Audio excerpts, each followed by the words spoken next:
우주는 어떻게 시작되었을까요? 현재 우주 탄생에 대한 가장 널리 받아들여지는 주류 이론은 빅뱅 이론입니다. 지금으로부터 약 138억 년 전 어떤 특이점이 팽창하기 시작하면서 오늘날 우리가 알고 있는 우주가 탄생했다는 것이죠. 우주가 어떻게 시작되었을까? 고대 철학자들은 하늘을 보고 별을 보면서 우주에 대한 여러 가지 생각을 했습니다. 고대 그리스의 피타고라스나 플라톤 같은 철학자들은 우주가 정해진 순서와 질서에 따라 움직인다고 믿었습니다. 이런 생각은 오늘날 우리가 말하는 물리적 법칙의 초기 개념이라 볼 수 있죠. 피타고라스는 우주의 구조와 천체의 움직임이 수학적 패턴과 비율에 따라 이루어진다고 믿었습니다. 플라톤도 천체의 움직임이 규칙적이고 인간이 이해할 수 있는 방식으로 설명이 가능하다고 믿었습니다. 하지만 이런 똑똑한 사람들도 우주가 어떻게 시작되었는지 그 기원을 설명할 수는 없었습니다. 실제로 우주에 대한 현대적인 설명은 16세기에 코페르니쿠스가 태양 중심 우주론을 제시하면서 시작되었고, 그 후 아이작 뉴턴이 만유인력 법칙을 발표하면서 우주에 대한 과학적 이해가 크게 발전하게 됩니다. 우주에 대한 본격적인 과학적 탐구는 20세기 초 알버트 아인슈타인의 상대성 이론으로 시작됩니다. 아인슈타인은 중력에 대해 새로운 방식으로 설명을 했습니다. 아인슈타인은 1915년에 일반 상대성 이론을 발표하면서 단순히 우리가 알고 있는 중력의 개념을 뛰어넘어 시간과 공간 자체가 물체의 질량에 의해 휘어진다고 말했습니다. 이 이론은 우주가 어떻게 움직이고 변하는지에 대한 중요한 열쇠가 되었습니다. 그렇다면 아인슈타인 이전까지 인류가 생각했던 우주는 어떻게 보였을까요? 당시의 많은 과학자들은 우주가 영원히 불변하고 절대적인 존재라고 믿었습니다. 마치 오래된 건축물이 변하지 않는 것처럼 말이죠. 뉴턴의 만유인력 법칙도 이런 생각을 뒷받침했는데요. 모든 물체는 서로 끌어당기지만 그 힘이 완벽한 균형을 이루고 있기 때문에 우주는 영원히 안정된 상태를 유지할 거라고 생각한 것입니다. 하지만 아인슈타인의 이론은 그 생각을 뒤집게 만들었습니다. 아인슈타인의 일반 상대성 이론과 함께 발표한 장방정식에 따르면 우주는 고정되어 있을 수 없고 반드시 팽창하거나 수축해야 한다는 결론이 나왔는데요. 하지만 문제는 아인슈타인 자신도 이렇게 도출된 결과를 믿지 못했습니다. 당시 과학자들은 우주가 영원 불변하다고 찰떡같이 믿었으니까요. 그래서 아인슈타인은 자신의 방정식에 우주상수라는 항을 억지로 추가해서 우주가 고정되어 있는 것처럼 보이도록 수정했습니다. 이건 마치 퍼즐 조각이 안 맞으니까 가위로 잘라서 억지로 끼워 넣은 셈이었죠. 천재 아인슈타인도 이렇게 틀릴 때가 있네요. 아인슈타인은 나중에 이 우주상수를 생애 최악의 실수라고 말하기도 했습니다. 10여 년의 시간이 흘러 1929년 에드윈 허블이라는 천문학자가 등장합니다. 허블은 망원경을 통해 놀라운 사실을 발견했는데요. 멀리 있는 은하들이 모두 우리 지구로부터 멀어지고 있다는 것을 관측했습니다. 허블은 관측 결과를 바탕으로 허블 법칙을 발표했습니다. 허블 법칙에 따르면 우리 지구로부터 멀리 있는 은하일수록 더 빠르게 멀어지고 있다는 것인데요. 이 말은 무슨 뜻일까요? 바로 우주가 팽창하고 있다는 뜻입니다. 우주는 정적인 그림이 아니라 끊임없이 팽창하는 살아있는 구조였던 것이죠. 이로 인해 빅뱅 이론이 탄생하게 됩니다. 우주가 시작이 있다는 가능성을 열어준 셈입니다. 이렇게 아인슈타인의 이론과 허블의 발견이 합쳐지면서 현대 우주론이 탄생하게 되었습니다. 그렇다면 우주는 어떻게 시작되었을까요? 1940년대부터 러시아계 미국인인 조지 가모프라는 과학자가 우주의 기원을 설명하려는 연구를 시작했는데요. 가모프는 이렇게 주장했습니다. 우주는 과거에 아주 뜨겁고 밀도가 높은 상태에서 시작되었고 팽창하면서 점차 식어갔다. 그리고 이러한 예측은 1964년에 아노 앨런 펜지어스와 로버트 윌슨이 발견한 우주 배경 복사라는 증거로 뒷받침되었죠. 이 두 사람은 우주에서 오는 신호를 잡기 위해 거대한 혼 안테나를 사용했습니다. 그런데 연구 도중 이상한 일이 발생합니다.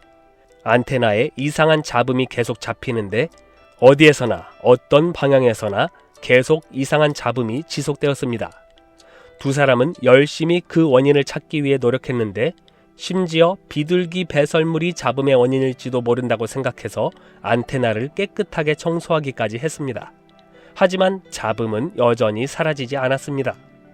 이 신호는 하늘의 모든 방향에서 균일하게 나타나고 있었죠. 두 사람은 이 잡음이 단순한 오류가 아니라 무언가 중요한 것일지도 모른다고 생각했습니다.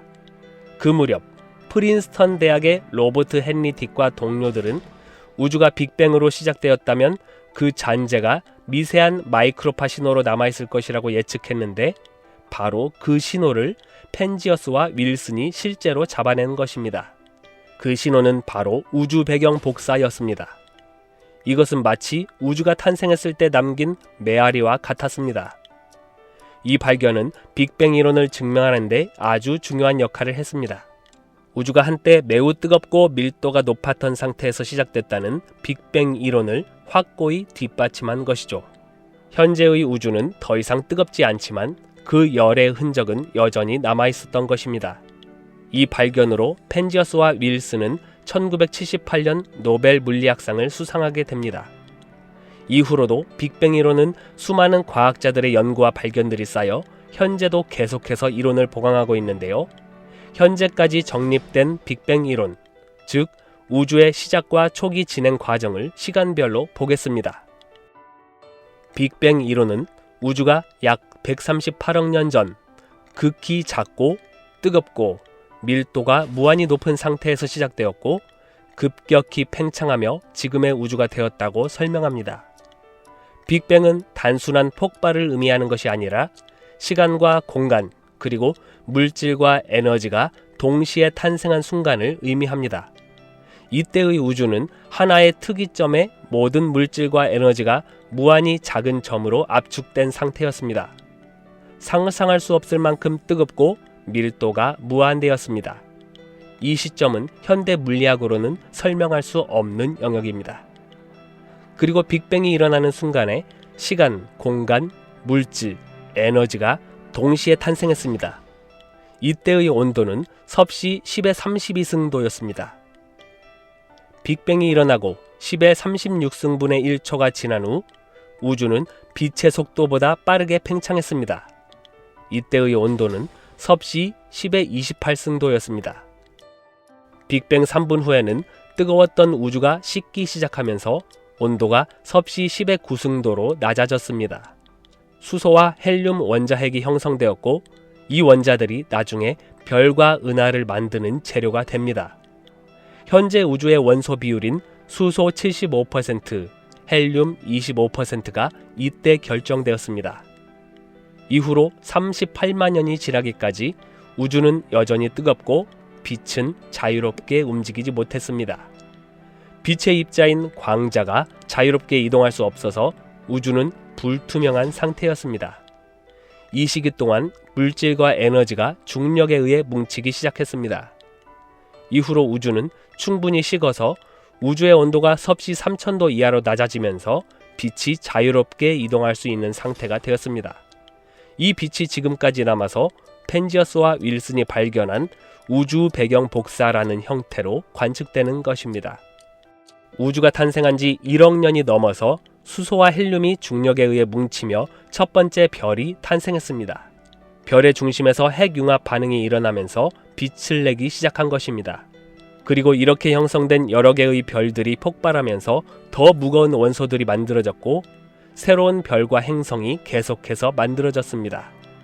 수많은 별들이 모인 은하들이 형성되었고 우리 태양계도 역시 수소와 헬륨 구름이 중력에 의해 뭉쳐 탄생했고 주변에 행성들이 형성되었습니다.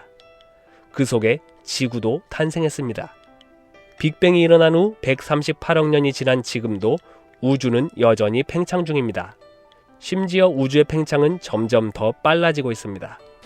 여기까지가 빅뱅 이론에 따른 우주의 시간표입니다. 이게 사실로 믿어지나요? 사실 이 빅뱅 이론은 완벽하지 않습니다. 이제부터는 빅뱅 이론의 문제점들을 하나씩 짚어보겠습니다. 첫 번째로 빅뱅의 시작점인 특이점에 대해 이야기해 봅시다. 특이점은 모든 물질과 에너지가 무한히 작은 점에 압축된 상태입니다. 그런데 무한대라는 게 과연 의미가 있을까요? 특이점은 일반 상대성 이론과 양자역학이 충돌하는 지점입니다. 일반 상대성 이론은 큰 물체, 즉 별, 행성, 은하 등이 어떻게 움직이고 상호작용하는지를 설명합니다. 중력에 대한 원리를 기반으로 하고 있죠. 하지만 매우 작은 영역인 빅뱅의 시작점에서는 이 이론이 제대로 적용되지 않습니다. 양자역학은 아주 작은 세계, 즉 원자, 전자, 광자 등을 설명하는 이론입니다. 작은 입자들의 확률적 성질과 에너지 변동을 다룹니다. 빅뱅의 시작점인 특이점은 엄청나게 작은 공간에 엄청나게 큰 질량이 집중된 상태입니다. 이 작은 영역에서는 양자역학이 적용되어야 하지만 동시에 강력한 중력 때문에 일반 상대성 이론도 필요합니다. 문제는 두 이론이 서로 다른 규칙을 따르기 때문에 함께 사용할 수 없다는 점입니다. 양자역학은 아주 작은 것을 설명하지만 중력은 무시하죠. 그리고 일반 상대성 이론은 큰 물체와 중력을 설명하지만 아주 작은 세계에서는 제대로 적용되지 않습니다.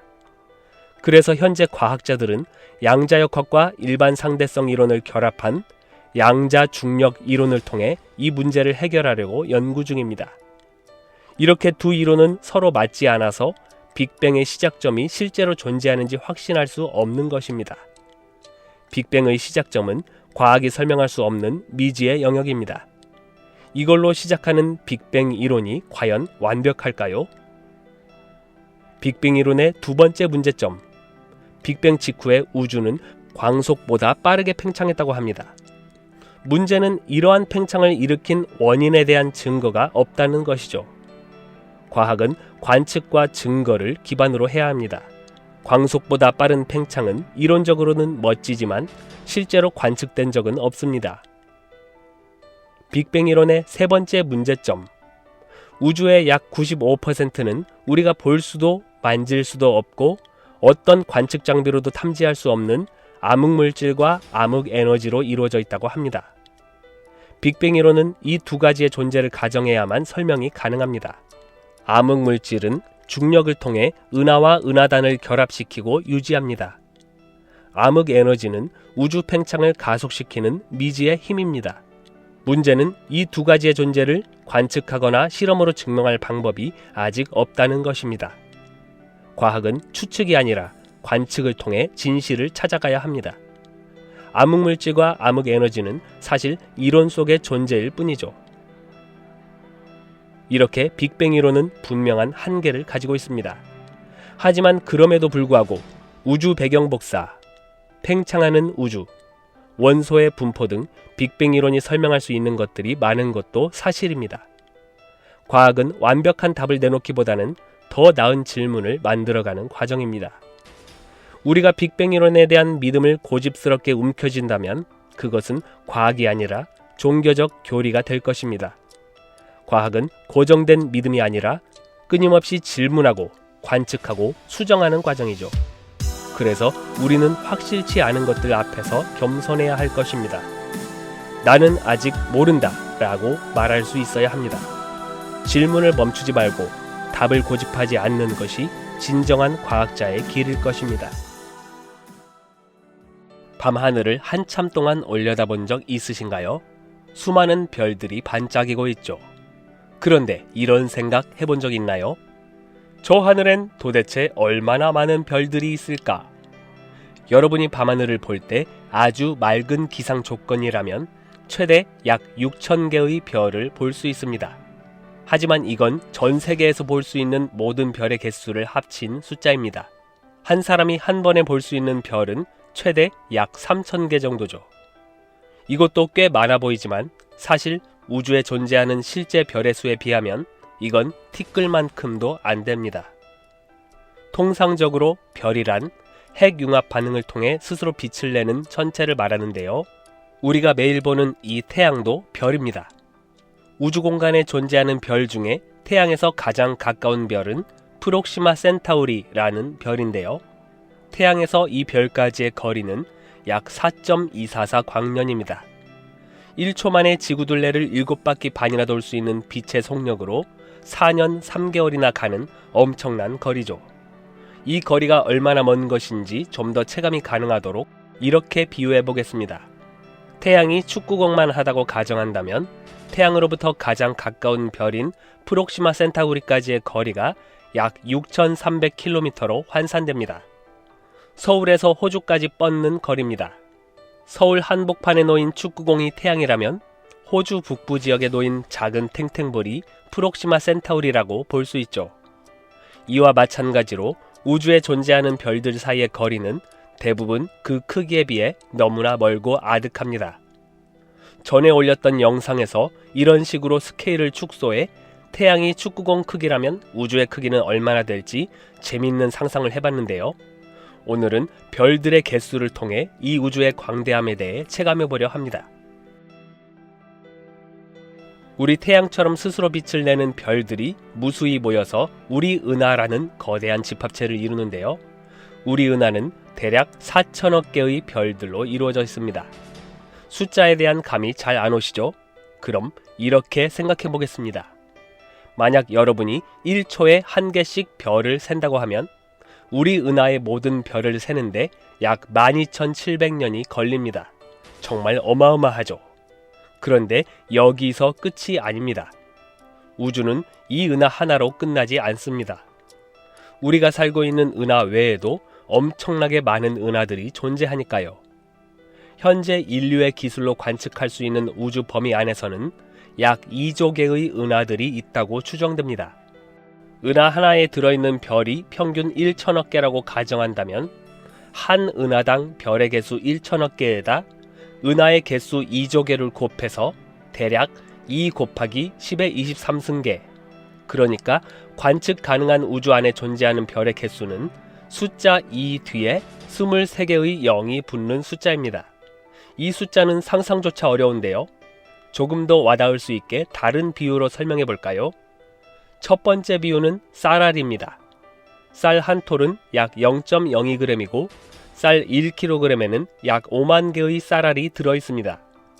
그럼 평균적으로 한 은하 안에 존재하는 1000억 개의 별을 쌀알로 치환하면 얼마나 될까요? 1000억 개의 쌀알 무게는 2000톤입니다. 대략 트럭 100대 분량의 쌀이죠. 이렇게 어마어마한 양의 쌀알들이 겨우 은하 하나에 들어있는 별들의 개수라는 것입니다. 관측 가능한 우주에 존재하는 은하의 개수가 대략 2조 개라고 했죠. 그러면 우주에 존재하는 별들을 모두 쌀알로 치환한다면 트럭 200조 대 분량의 쌀입니다. 이것도 감이 잘 오지 않는 숫자인데요. 이번에는 모래알로 비유해 보겠습니다. 해변에서 모래를 만져본 적 있죠? 이런 모래알이 약 5cm 두께로 1평방미터 넓이만큼 쌓여 있다면 약 10억 개의 모래알이 있다고 계산됩니다. 그렇다면 은하 하나에 들어있는 별의 개수 1000억 개를 모래알로 치환하면 대략 100평방미터, 그러니까 아파트 한 채 넓이로 펼쳐진 5cm 두께의 모래더미에 해당합니다. 아파트 한 채 바닥을 5cm 두께로 채울 수 있는 모래의 양이 은하 하나에 들어있는 별들의 개수이죠. 우주에 존재하는 은하의 개수가 대략 2조 개인데 그러면 우주에 존재하는 별들을 모두 모래알로 치환한다면 2조 개의 아파트 세대수 면적을 채울 엄청난 숫자입니다. 전 세계의 아파트 세대수가 약 10억 개 정도 될 것으로 예상되는데요. 전 세계의 모든 아파트 가구 면적을 2000번이나 모래알로 채울 만큼 별들의 개수는 어마어마합니다. 이번에는 인구수와 비교해 볼까요? 2025년 현재 지구에는 약 80억 명의 사람들이 살고 있습니다. 이걸 별의 숫자와 비교하면 은하 하나에 들어있는 별은 지구 인구의 12.5배에 해당합니다. 재미있게도 만약 한 은하 안의 모든 별을 인류가 나눠 가진다면 한 사람당 약 12개의 별을 가지게 됩니다. 추억의 과자 뽀빠이에 별 사탕이 10개 내외로 들어있는데 한 사람당 이만큼의 별 사탕을 가지는 것입니다. 그런데 우주에 존재하는 은하들의 개수가 2조 개. 그러므로 우주의 모든 별을 전 세계 인류가 나눠 가진다면 한 사람당 24조 개의 뽀빠이 별 사탕을 가지게 되는 것이죠. 24조 개의 뽀빠이 별 사탕을 정육면체 모양으로 쌓는다면 가로, 세로 높이가 동일하게 대략 120m 정도 되는데요. 축구장 크기보다 더 큰 면적을 차지하는 별 사탕 무더기 정육면체입니다. 이렇게 별 사탕으로 쌓인 정육면체를 전 세계 80억 인구가 하나씩 모두 가질 수 있을 만큼 우주에 존재하는 별의 개수는 상상을 불허합니다. 이번에는 책으로 비교해볼까요? 책 한 권이 별 한 개라고 해봅시다. 대형 도서관에는 약 100만 권의 책이 있는데요. 은하 하나에 들어있는 별의 개수 1000억 개를 책 1000억 권으로 치환하면 이런 도서관 10만 개를 채웁니다. 전 세계에 존재하는 책들의 권수보다 은하 하나에 존재하는 별의 개수가 더 많습니다. 그리고 책 한 권마다 독특한 스토리가 있듯이 별 하나하나도 저마다 거느리는 독특한 행성들의 이야기를 가지고 있죠. 우주의 스케일은 인간의 상상과 예측도 허락하지 않을 만큼 무섭도록 거대합니다. 그런데 여러분, 오늘 말씀드린 모든 것은 관측 가능한 우주에 국한된다는 걸 잊지 마세요. 우리가 볼 수 없는 우주 너머에는 더 많은 은하와 별들이 있을 가능성이 큽니다. 여기 한 장의 사진이 있습니다. 이 사진은 고성능의 우주 망원경으로 하늘의 아주 작은 영역을 관측했을 때 보이는 장면인데요. 보름달 크기의 1000분의 1 면적을 관측했을 때도 이렇게 작은 점들이 무수히 많이 보입니다. 그런데 놀라운 것은 이 점 하나하나가 모두 은하라는 사실이죠.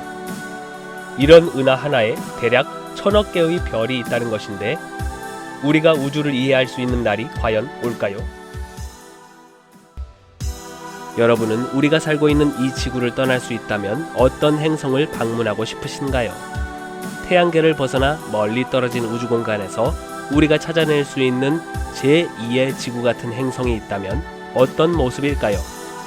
오늘 영상에서는 바로 그런 호기심을 충족시켜줄 특별한 행성계, 트라피스트-1 행성계에 대해 이야기해 보겠습니다. 트라피스트-1은 우리가 살고 있는 태양계로부터 약 40광년 떨어져 있는 곳에 자리 잡고 있는 작은 적색 외성입니다. 이 별은 지름이 태양의 약 8분의 1이고 표면 온도는 섭씨 2250도로 태양 표면 온도인 5500도보다 훨씬 낮습니다. 트라피스트-1의 가장 큰 매력은 그 주위를 돌고 있는 7개의 행성들인데요. 우리 태양계가 8개의 행성들을 갖고 있는 것과 닮았죠.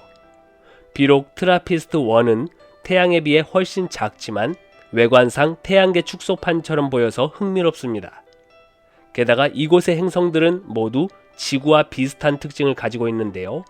전부 단단한 표면을 가진 암석 행성이면서 지구와 비슷한 크기와 질량을 가지고 있죠. 중심에 위치한 별, 즉 항성의 이름은 트라피스트-1. 이 항성 주위를 공전하는 7개의 행성들은 거리를 기준으로 하여 차례대로 트라피스트-1b, c, d, e, f, g, h로 명명됩니다. 그럼 이 행성들을 하나씩 살펴볼까요? 중심 항성인 트라피스트-1으로부터 가장 가까운 궤도에 있는 트라피스트-1b 행성입니다. 공전 주기는 놀랍게도 지구 시간으로 단 1.5일에 불과합니다. 지구에서는 1년이 365일이지만 트라피스트-1b 행성에서의 1년은 단 36시간 만에 지나가 버리죠.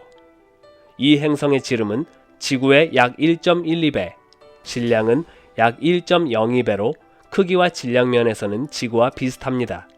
하지만 표면 환경은 너무나 다릅니다. 최신 연구에 따르면 이 행성의 표면은 우리가 상상하는 푸른 하늘이나 초록 대지가 아니라 매우 극한 환경일 것으로 추정됩니다.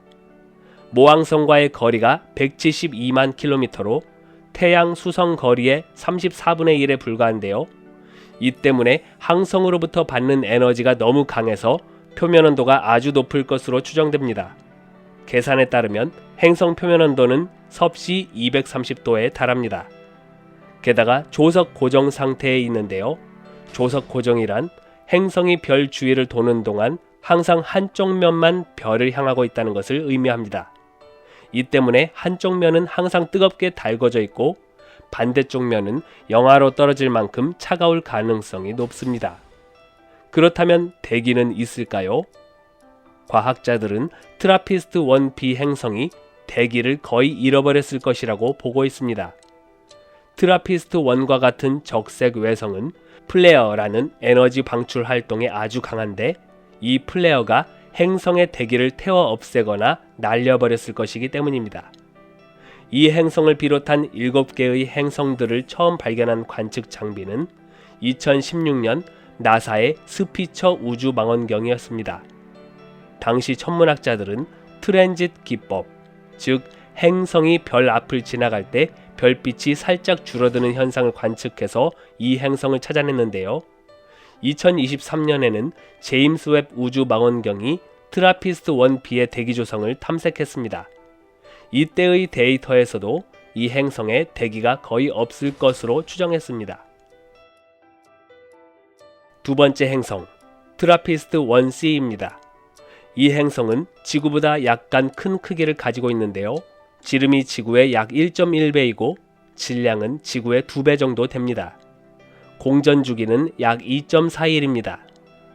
이 행성도 모항성에 아주 가까운 궤도를 돌고 있어서 표면 온도가 섭씨 약 107도로 아주 높습니다. 태양, 수성 거리에 24분의 1밖에 안 되는 아주 가까운 거리에 있죠. 그리고 트라피스트 1b 행성과 마찬가지로 조석 고정되어 있어서 행성의 한쪽 면은 아주 뜨겁고 다른 면은 아주 차가운 극단적인 환경입니다. 이 행성도 역시 대기는 거의 없을 것으로 추정됩니다. 세 번째 행성, 트라피스트 1d입니다. 이 행성은 트라피스트 1 행성계의 7개 행성 중에 가장 주목받는 행성입니다. 행성의 궤도가 골디락스 존에 위치하고 있기 때문이죠. 골디락스 존이란 행성이 항성으로부터 적당한 거리에 위치하여 적당한 행성 표면 온도로 인해 액체 상태의 물이 존재할 수 있는 영역을 뜻합니다. 생명체 거주 가능 지역이라고도 말합니다. 우리 지구도 역시 태양계의 골디락스 존에 위치하고 있죠. 이 행성의 지름은 지구의 약 0.78배, 질량은 약 1.04배로 질량은 지구와 비슷하지만 크기는 작습니다. 공전 주기는 약 4.051로 이 행성 역시 모항성에 가깝게 위치해 있지만 모항성의 크기가 작은 데다 표면 온도도 태양보다 훨씬 낮기 때문에 행성 표면의 평균 온도는 섭씨 10도로 추정됩니다. 지구의 평균 온도인 섭씨 15도와 비슷한데요. 그렇다면 트라피스트 1d 행성에는 대기와 물이 존재할까요? 최근 연구에 따르면 이 행성은 충분한 대기 압력과 온도를 가지고 있어서 물의 존재 가능성도 제기되고 있습니다. 하지만 모든 것이 긍정적인 것은 아닙니다. 항성에서 계속 발생하는 강력한 플레어 현상 때문에 이 행성의 환경도 극심한 방사선으로 인해 참혹할 것입니다. 네 번째 행성, 트라피스트 1e입니다. 지름은 지구의 약 0.91배, 질량은 약 0.6배입니다. 크기와 질량 모두 지구보다 조금 작습니다. 공전 주기는 약 6.1일로 모항성으로부터 438만 킬로미터 떨어져 있습니다. 이 행성의 표면 온도는 섭씨 영하 22도로 이것은 대기가 없다고 가정했을 때의 예상 온도입니다. 만약 대기가 존재한다면 온실 효과로 인해 온도가 더 올라가 액체 상태의 물이 존재할 가능성이 있습니다. 다섯 번째 행성, 트라피스트 1f입니다. 지름은 지구의 약 1.04배로 7행성 중 지구와 가장 유사한 크기를 가지고 있습니다. 질량은 지구의 약 0.35배입니다. 공전 주기는 약 9.2일로 모항성으로부터 576만 킬로미터 떨어져 있습니다. 이 행성의 표면 온도는 섭씨 영하 54도입니다. 여섯 번째 행성, 트라피스트 1g입니다. 지름은 지구의 약 1.15배로 지구보다 약간 크고 질량은 지구의 0.23배입니다. 공전 주기는 약 12.3일로 모항성으로부터 700만 킬로미터 떨어져 있습니다. 이 행성의 표면 온도는 섭씨 영하 75도입니다. 마지막으로 트라피스트-1 주위를 도는 7개의 행성 중 가장 먼 궤도를 돌고 있는 7번째 행성 트라피스트-1H입니다. 지름은 지구의 약 0.77배, 질량은 약 0.13배로 크기와 질량 모두 지구보다 작습니다. 공전 주기는 약 18.7일로 모왕성으로부터 926만 킬로미터 떨어져 있습니다. 모왕성의 온도도 낮고 거리도 꽤 떨어져 있어서 이 행성의 표면 온도는 섭씨 영하 104도로 예상되고 표면은 대부분 얼음으로 덮여 있을 가능성이 높습니다. 이렇게 7개의 행성들의 특징을 봤는데요. 신기하게도 이 행성들은 궤도 공명이라는 재미있는 현상을 보이고 있습니다. 가장 안쪽의 첫 번째 행성이 별을 8번 돌 동안에 두 번째 행성은 정확히 5번을 돌고 세 번째 행성은 정확히 3번, 네 번째 행성은 정확히 2번을 돕니다. 어떻게 이런 착착 맞춰 움직이는 현상이 가능할까요? 이것은 행성들끼리의 중력 상호작용 때문인데 이런 궤도 공명은 자연적으로 형성되기 어려운 특별한 현상입니다. 이렇게 행성들이 안정적으로 움직이면 가까운 거리에 있어도 서로 충돌하지 않는 안전상의 이점이 있죠. 인류는 우주를 바라보면서 우리 자신과 닮은 무언가를 찾고 있는 것 같습니다. 과학자들의 트라피스트-1 행성계에 대한 연구는 지구와 비슷한 행성을 찾으려는 노력의 일환이었죠.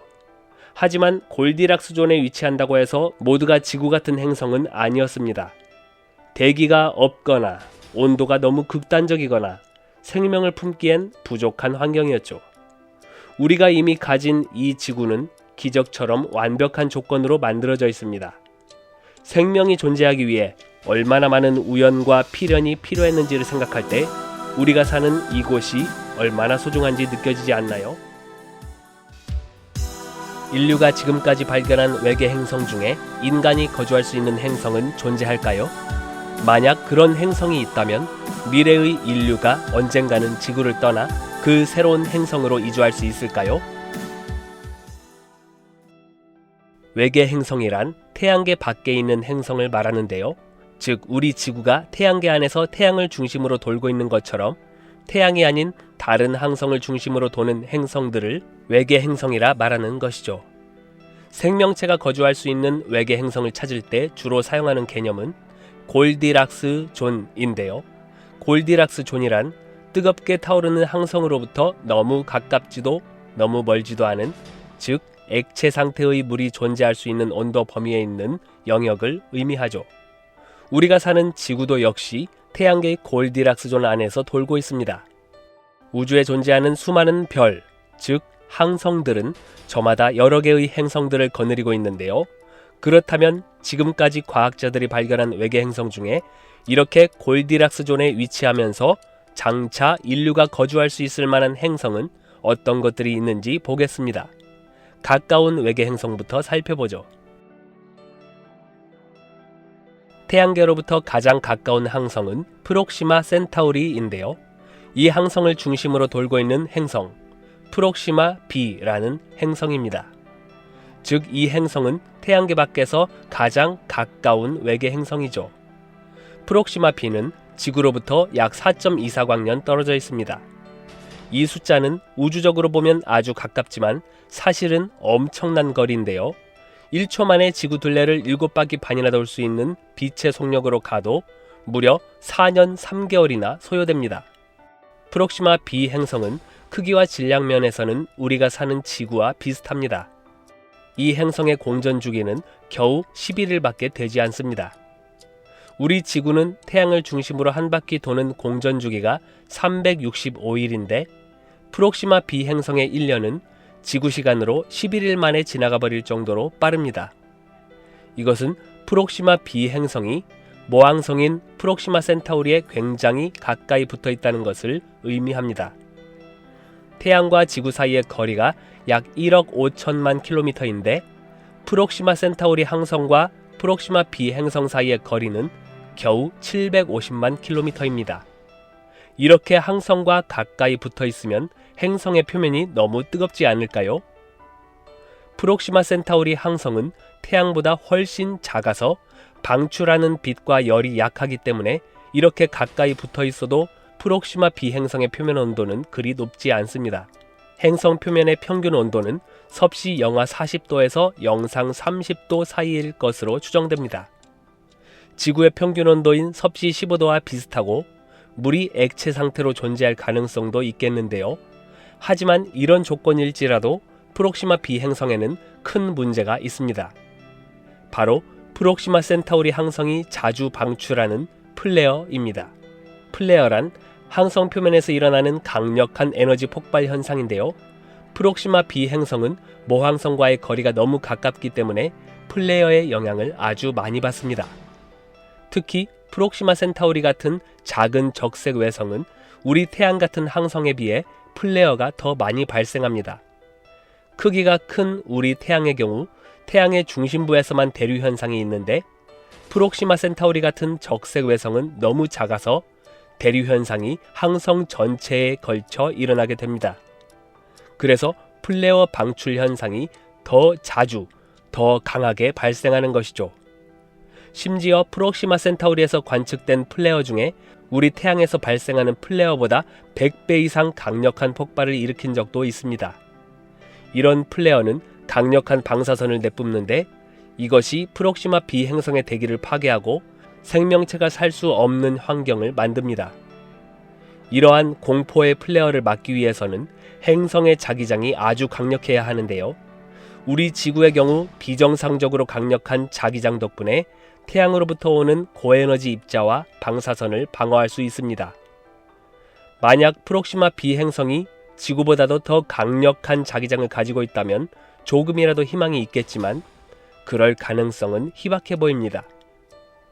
행성이 강력한 자기장을 가지기 위한 조건 중 하나가 빠른 자전주기인데요.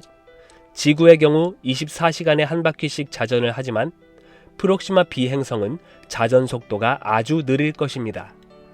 모항성으로부터 너무 가까워서 조석 고정되어 있을 것이기 때문이죠. 조석 고정이란 행성의 자전주기가 공전주기와 동일해져서 행성이 항상 같은 면만 모항성을 향하게 되는 상태를 말합니다. 그렇다면 자전주기가 11일이나 되는데요. 이렇게 느린 자전으로는 강력한 자기장이 형성되기 어렵죠. 자기장 방어막이 없다면 모항성의 플레어로 인해 프록시마 b 행성의 대기는 다 날아가 버렸을 것이고 대기가 없다면 행성 표면의 온도는 극한으로 치달을 수 있습니다. 열을 섞어줄 대기가 없어서 낮 지역은 너무 뜨겁고 밤 지역은 꽁꽁 얼어붙게 되죠. 게다가 조석 고정으로 인해 행성의 한쪽은 영구적으로 낮, 다른 한쪽은 영구적으로 밤인 상태가 되어서 낮과 밤의 경계 지역에서는 행성 표면 온도가 적당할 수 있지만 나머지 지역은 극단적인 온도로 인해 인류가 이주해서 거주할 만한 행성은 절대로 되지 못하겠습니다. 첫 번째로 보는 행성부터 좀 실망스럽죠? 이렇게 프록시마 b 행성처럼 모항성에 너무 가까워도 안 되고 모항성이 적색외성이 아닌 우리 태양과 같은 크기가 되어야 좋을 것 같은데 이와 같은 조건을 만족하는 곳이 있습니다. 2011년 나사의 케플러 우주망원경이 이 행성을 발견했을 때 전 세계는 이 행성에 뜨거운 관심을 쏟았습니다. 그 이유는 바로 이 행성이 생명체가 존재할 수 있는 조건을 가진 것 같았기 때문이죠. 태양계로부터 약 600광년 떨어진 곳에 위치한 케플러 22b 행성입니다. 이 행성은 케플러 22라는 항성을 중심으로 도는 행성인데요. 케플러 22 항성은 우리 태양과 유사한 별입니다. 이곳은 태양계로부터 약 600광년 떨어져 있어서 쉽게 도달할 수 있는 거리는 아니지만 적어도 이 행성의 특성을 연구할 수 있는 기회가 존재한다는 것만으로도 굉장히 중요한 발견이었죠. 케플러 22b 행성의 크기는 지구보다 훨씬 더 큽니다.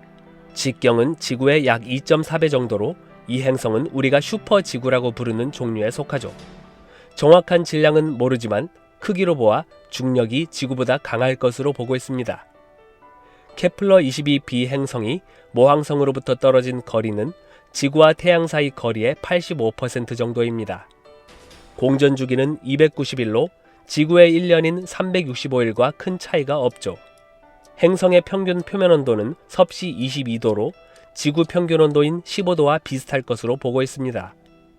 게다가 이 행성은 지구처럼 대기권에 구름이 형성되어 있어서 행성에 물이 존재할 것으로도 추정합니다.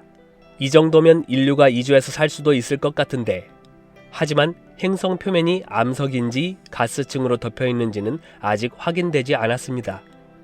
만약 이 행성이 암석 행성이 아니라 두꺼운 대기를 가진 가스 행성이라면 발을 디딜 수 있는 지표면이 없을 것입니다. 또는 물과 같은 액체 상태의 표면으로 뒤덮인 바다 행성일 수도 있죠. 한편 이 행성의 표면이 끓는 물로 덮여 있을 가능성도 제기되고 있는데, 만약 행성의 대기 압력이나 온도 조건이 물이 액체 상태로 존재할 수 없는 상황이라면 그 표면은 끓는 물 또는 증기로 덮여 있을 가능성도 있습니다. 이 행성도 인류 거주 가능성의 희망이 별로 없는 것 같은데, 그럼 이보다 더 지구와 비슷한 외계 행성은 없을까요? 태양계로부터 약 1400광년 떨어진 곳에 위치한 케플러 452b 행성입니다. 이 행성은 우리 태양과 유사한 별 주위를 돌고 있습니다. 행성의 지름은 지구의 약 1.6배, 질량은 약 5배로 이 행성도 역시 슈퍼지구라고 불립니다. 중력은 지구의 1.5배 정도 될 것으로 추정됩니다. 이렇게 중력이 강하면 대기를 붙잡아 두기에 유리한 조건이 됩니다. 강한 중력이 있으면 가벼운 기체인 수소와 헬륨뿐만 아니라 산소, 질소와 같은 무거운 기체도 효과적으로 붙잡아 둘 수 있죠. 행성의 평균 표면 온도도 지구와 큰 차이가 없을 것으로 추정됩니다. 공전 주기는 약 385일로 지구의 1년인 365일과 아주 비슷합니다. 이 점 때문에 케플러 452b 행성은 지구 2.0이라는 별명을 가지게 되었습니다. 또 하나 흥미로운 점, 케플러 452b 행성은 지구처럼 암석 행성일 가능성이 큽니다. 만약 이 행성이 암석으로 이루어져 있다면 표면에는 산과 바다, 심지어 화산활동 같은 지질학적 현상도 있을 수 있겠죠? 게다가 이 행성은 물이 액체로 존재할 확률도 높습니다. 중력은 지구보다 약 1.5배 강해서 대기를 유지하고 물이 증발하지 않게 붙잡아둘 가능성이 높죠. 이렇게 여러 조건을 고려해보면 이 케플러 452b 행성은 미래의 인류가 이주할 행성으로 고려해봐도 괜찮을 것 같은데요. 그런데 여기서 가장 큰 문제가 있습니다. 대부분의 외계 행성은 지구로부터 수백 광년, 수천 광년 이상 떨어져 있습니다. 가장 가까운 외계 행성인 프록시마 b 행성조차도 4광년이 넘게 떨어져 있는데, 빛의 속력으로 4년을 가야 하는 4광년이라는 거리는 아직 인간의 능력으로는 도저히 도달할 수 없는 머나먼 거리입니다. 이 거리에 대해 직관적으로 느낄 수 있게 태양이 축구공 크기라고 가정해 보겠습니다. 그러면 지구는 직경 2mm인 참깨 한 알 크기가 되고, 태양과 지구 사이의 거리는 23.67m가 됩니다. 빛의 속력으로 하루 동안 가는 거리를 1광일이라고 하는데요. 태양을 축구공 크기로 줄인 스케일에서 1광일 거리는 4087m가 됩니다. 현재 인류가 만든 탐사선 중에 우주공간으로 가장 멀리 날아간 탐사선은 보이저 1호인데요. 보이저 1호가 총알 속력의 20배나 되는 엄청난 속력으로 47년 동안 날아간 거리가 이제 겨우 1광일 정도 도달했습니다. 그렇다면 지구로부터 4.2광년이나 떨어져 있는 프록시마 b 행성의 위치를 축구공 크기 태양 스케일로 환산하면 얼마나 될까요? 약 6300km, 서울에서 호주까지 되는 거리입니다. 서울에 있는 참깨 한 알이 지구, 호주 북부 사막에 있는 참깨 한 알이 프록시마 b 행성이죠. 외계 행성으로 가기 위해서는 막대한 에너지와 자원이 필요할 것이라는 이 정도의 생각만으로는 해결이 안 되는 문제입니다. 끝없이 펼쳐진 우주를 보며 외계 행성에 대한 상상을 하는 것도 멋진 일이지만, 그보다 더 중요한 것은 우리에게 이미 주어진 이 아름다운 행성을 지키고 사랑하는 것이겠죠. 외계 행성으로 떠나는 것은 마치 정원을 버려두고 황량한 땅에서 처음부터 다시 시작하는 것과 같습니다. 지구는 아직 우리를 포기하지 않았습니다. 오히려 우리에게 필요한 모든 것을 아낌없이 내어주고 있죠. 이제 우리가 해야 할 일은 이 소중한 선물을 이해하고 감사하면서 다음 세대에게도 물려줄 수 있도록 지키는 일일 것입니다.